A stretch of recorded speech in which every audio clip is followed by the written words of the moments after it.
Hello guys, তো বর্তমানে যে সমস্ত ছাত্রছাত্রী কলেজে নতুন ভর্তি হয়েছে, নবাগত যারা ছাত্রছাত্রী এবার কলেজে নতুন ফার্স্ট সেমিস্টারে ভর্তি হয়েছে, তাদেরকে কলেজ থেকে একটি নোটিশ দেওয়া হয়েছে ইতিমধ্যে। প্রত্যেক কলেজের ছাত্রছাত্রীদেরকে অ্যান্টি র্যাগিং একটি সাবমিট করতে বলা হয়েছে ফর্ম। এই ফর্মটি তোমরা কিভাবে সাবমিট করবে আজকের এই ভিডিওর মাধ্যমে তোমাদেরকে স্টেপ বাই স্টেপ দেখাবো। তোমরা যদি পারো, তোমরা নিজের মোবাইল ফোন থেকেই এই অ্যান্টি র্যাগিং ফর্মটি সাবমিট করতে পারবে, অথবা কোনো সাইবার ক্যাফেতে গিয়ে এই অ্যান্টি র্যাগিং ফর্ম সাবমিট করতে পারবে তোমরা। তো এটা কিভাবে করবে আজকের ভিডিওতে তোমাদেরকে স্টেপ বাই স্টেপ আমি দেখাবো। তোমরা ভিডিওটি মিস করবে না, কেননা মিস করলে তোমরা এই অ্যান্টি র্যাগিং ফর্মটি ঠিকঠাকভাবে সাবমিট করতে পারবে না। আর এই অ্যান্টি র্যাগিং ফর্মটি কী জন্য সাবমিট করার কথা বলা হয়েছে সেটাও তোমাদেরকে আজকে এই ভিডিওর মাধ্যমে বলে দেব। তো অ্যান্টি র্যাগিং ফর্ম সাবমিট করার জন্য এই ওয়েবসাইটে তোমাদেরকে চলে আসতে হবে। এই ওয়েবসাইটের লিঙ্ক কোথায় পাবে? এই ভিডিওর ডিসক্রিপশন বক্সে তোমরা এই ওয়েবসাইটের লিঙ্ক পেয়ে যাবে। লিঙ্কে ক্লিক করার সাথে সাথেই এই ওয়েবসাইটে এরকম তোমরা একটি ফরম্যাট দেখতে পাবে বা ট্যাব দেখতে পাবে। এইখানে তোমাদেরকে যা যা করতে হবে স্টেপ বাই স্টেপ তোমরা দেখতে থাকো। লিঙ্কে ক্লিক করে আসার পরেই তোমরা এখানে স্টুডেন্ট ডিটেলস পেয়ে যাবে। স্টুডেন্ট ডিটেলসের এখানে তোমাদের নামের যে ফার্স্ট নেম রয়েছে সেই ফার্স্ট নামটা দিবে এবং সারনেমের জায়গায় লাস্ট নেম দেবে।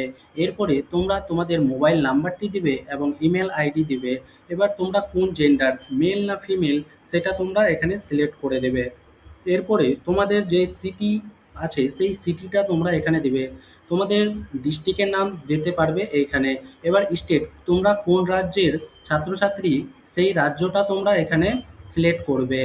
সিলেক্ট করার পরে এখানে তোমাদের ন্যাশনালিটি ইন্ডিয়ান এটা করে রাখতে হবে। যদি কোনো অন্য দেশ থেকে এসে ইন্ডিয়াতে বা ভারতবর্ষে পড়াশোনা করো, তা ক্ষেত্রে এই ন্যাশনালিটি তোমাদেরকে কিন্তু সিলেক্ট করতে হবে।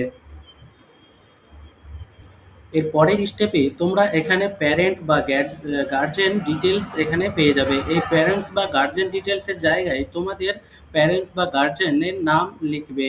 এরপরে তাদের ফোন নাম্বার, মানে বাবা বা মায়ের মোবাইল নাম্বার বা নাম, এই দুটো দিবে এবং প্যারেন্টের ইমেল আইডি এখানে দিয়ে দেবে।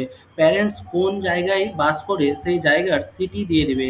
ধরো যে তুমি পড়াশুনো করছো কলকাতায় এবং তোমার ডিস্ট্রিক্ট হচ্ছে অন্য কোনো জায়গায়, এখানে তোমরা যে একটা জিনিস বললাম স্টুডেন্ট ডিটেলসের জায়গায়, স্টুডেন্ট তুমি এখন বর্তমানে ধরে নাও অন্য জায়গায় পড়াশোনা করছো, সেই ডিটেলসটা এখানে দিবে। এবং তোমার বাবা মা হয়তো অন্য জায়গায় থাকছে, তাদের ডিটেলসটা এখানে দিবে। এরপরে তোমাদের প্যারেন্টের স্টেট কি রয়েছে সেই স্টেটটাও তোমরা চুজ করে দিবে। যদি সেম থাকে তবে সেম দিবে, আর যদি অন্যান্য থাকে তাহলে পরে আলাদা যেটা থাকবে সেটাই দিবে। এরপরে প্যারেন্ট বা গার্জেনের অ্যাড্রেস, তোমাদের যে বাড়ির বা গার্জেনের যে ঠিকানা থাকবে সেই ঠিকানাটা এখানে উল্লেখ করে দিবে। এরপরে তোমরা একটু নিচের দিকে আসলে এখানে তোমরা কলেজ অ্যান্ড কোর্স ডিটেলস একটা অপশন পেয়ে যাবে। এখানে তোমরা যেই রাজ্যে বা যেই জায়গায় পড়াশোনা করছো সেই জায়গার তোমরা উল্লেখ করে দেবে। ধরে নাও তুমি পশ্চিমবাংলায় পড়াশোনা করছে, তাহলে তুমি এখানে পশ্চিমবাংলা বা ওয়েস্ট বেঙ্গল সিলেক্ট করবে। এরপরে তোমাদের কলেজের নাম কিন্তু এখানে চলে যাবে। আমি সাপোজ একটা আমার পাশের যে কলেজটি রয়েছে সেই কলেজটির নাম তোমাদের এখানে দিয়ে দেখাচ্ছি। এই যে দেখতে পাচ্ছ, এখানে আমি চাঁচল কলেজ লিখে সার্চ করেছি, চাঁচলে যা যা কলেজ আছে সব কলেজের কিন্তু নাম এখানে চলে এসছে। তো এইখানে তোমরা সমস্ত কিছু ডিটেলস কিন্তু কলেজের দিবে, যে কলেজে পড়াশোনা করছো। এরপরে তোমরা একটু নিচের দিকে আসলে এখানে কলেজ ডিরেক্টর নেম আর কলেজ ফোন নাম্বার, এই দুটো জিনিস তোমরা কলেজ থেকে কালেক্ট করে নেবে, বা কলেজের যে ওয়েবসাইট আছে সেই ওয়েবসাইটে কিন্তু অবশ্যই পেয়ে যাবে তোমাদের এই দুটো ডিটেলস। কলেজের যে প্রিন্সিপাল বা ডাইরেক্টর আছে সেই ডাইরেক্টরের নাম এখানে উল্লেখ করে দেবে, এবং কলেজের মোবাইল নাম্বার তোমরা পারলে কালেক্ট করে এখানে মোবাইল নাম্বারটা কলেজের দিবে। এরপরে তোমাদের যা কাজ করতে হবে, এইখানে ডিটেলস অফ দ্য কোর্স, মানে তোমরা কি নিয়ে পড়াশুনো করছো সেই কলেজে সেই কোর্সটা তোমরা এখানে উল্লেখ করে দেবে। তো যদি পোস্ট গ্র্যাজুয়েট হয়ে থাকো বা বিএ পাস, তাহলে পোস্ট গ্র্যাজুয়েটে ক্লিক করবে, বা আন্ডার গ্র্যাজুয়েট ডিপ্লোমা বা পোস্ট গ্র্যাজুয়েশন ডিপ্লোমা বা আন্ডার গ্র্যাজুয়েট ডিগ্রি যদি করে থাকো তবে সেটা সিলেক্ট করবে। তোমার যেটা হবে সেটা এখানে সিলেক্ট করবে। এরপরে কোর্স নেম, তুমি বর্তমানে কি কোর্স নিয়ে পড়াশোনা করছো সেটা এখানে উল্লেখ করে দেবে। এরপরে তোমাদের যে কাজটি করতে হবে, কারেন্ট ইয়ার, তোমরা কোন ইয়ারে পড়াশোনা করছো এটা এখানে উল্লেখ করে দেবে। এখানে ফার্স্ট ইয়ার বা সেকেন্ড ইয়ার উল্লেখ করবে। এরপরে তোমাদের নিয়ারেস্ট পুলিশ স্টেশন, তোমাদের কলেজের পার্শ্বে, কলেজের আন্ডারে যে পুলিশ স্টেশনের নাম থাকবে সেই পুলিশ স্টেশনের নামটা এখানে উল্লেখ করে দেবে কিন্তু। এরপরে তোমাদেরকে এখানে সমস্ত কিছুতে টিক মার্ক করে দিতে হবে। করার পরে তোমরা নিচে দিকে চলে আসবে। এই সবগুলোকে টিক মার্ক করার পর নিচে দিকে তোমরা আরও একটি অপশান পাবে। এই অপশানে অনেকেই ভুল করে, সেই অপশানটি মনোযোগ সহকারে তোমরা দেখো। তো এখানে সমস্ত কিছু টিকমার্ক সেম থাকবে। এরপরে এখানে যা বলা হয়েছে, what what is the phone number of national anti ragging helpline, এই হেল্পলাইন নাম্বার বা অ্যান্টি র্যাগিং হেল্পলাইন নাম্বারটা তোমরা কোথায় পাবে? একটু উপরে গেলেই পরে তোমরা কিন্তু অ্যান্টি র্যাগিং যে হেল্পলাইন নাম্বার, সেই হেল্পলাইন নাম্বারটা কিন্তু এখানে দেখতে পাবে। এই যে দেখতে পাচ্ছ অ্যান্টি র্যাগিং হেল্পলাইন নাম্বার, এই নাম্বারটা এখান থেকে কপি করে নেবে এবং এখানে পেস্ট করে দেবে। এরপরে আই হ্যাভ চেক ইটে ক্লিক করার পরে সাবমিট করবে।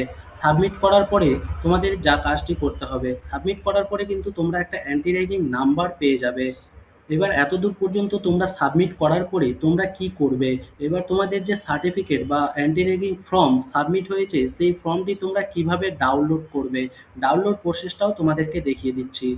আবার তোমরা যদি ওই লিঙ্কে ক্লিক করো তবে কিন্তু তোমরা ওয়েবসাইটে আসবে এবং এই যে উপরে দেখতে পাচ্ছ আন্ডারটেকিং এর একটা অপশন রয়েছে, এই আন্ডারটেকিং এর আন্ডারেই কিন্তু রেজিস্ট্রেশনও হয় এবং ডাউনলোডের অপশানও আছে। তো এই ডাউনলোডের অপশানে তোমরা যখনই ক্লিক করবে এইখানে তোমাদের রেফারেন্স নাম্বার, যেই নাম্বারটা তোমরা এস এর মাধ্যমে বা ফর্ম সাবমিট করার পরে পেয়েছিলে সেই নাম্বারটা এখানে দিয়ে দিবে। এরপরে তোমাদের ইমেল আইডিটা দিবে, যেটা ইমেল আইডি দিয়েছিলে, এবং ফোন নাম্বার দেবে। ফোন নাম্বার দেওয়ার সাথে সাথে সাবমিট করলেই তোমাদের কিন্তু অ্যান্টি র্যাগিং ফর্মটা বেরিয়ে চলে আসবে।